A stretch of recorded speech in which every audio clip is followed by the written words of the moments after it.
Pahinga muna tayo dito sa ilalim ng tulay. Ayan. Nasa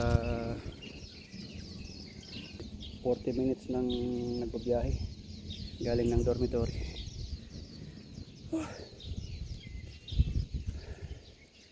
Napalaban sa padyakan na. Wala kasi yung jersey nun dati. Jersey ko pang motor eh. Asa na? Dala mo rin? Hindi.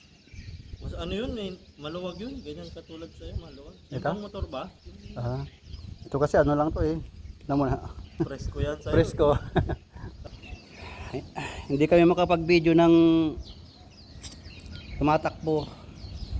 Nagbabike kasi wala pang ano, pambiling GoPro. Kaya mag-subscribe na kayo. Kaya yung mag-i-sponsor diyan, baka naman Kahit donate lang. donate lang. No, GoPro lang. Iikot namin kayo dito sa Taiwan pag may ganun. Yes. Yaman. Sige, sige. Okay.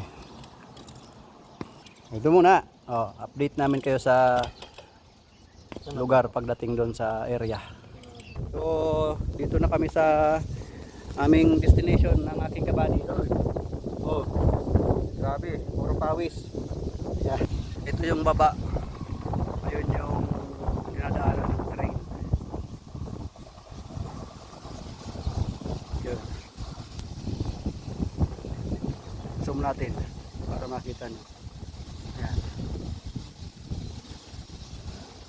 Hanggang dun yan sa Buda. Ayun yung Buda dito. Katapat na ng windmill.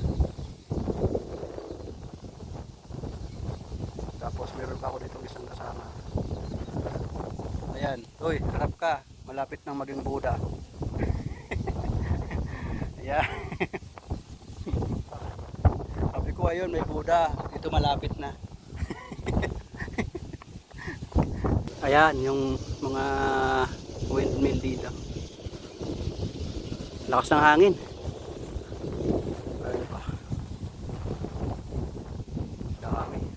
Halos lahat ata ng electricity dito galing sa windmill, no? Galing ng windmill.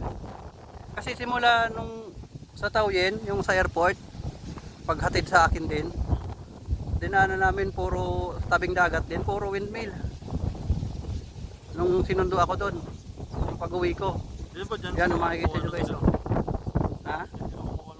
Kaya nga. Kaya para dyan, para malakas yung hangin. Kaya no?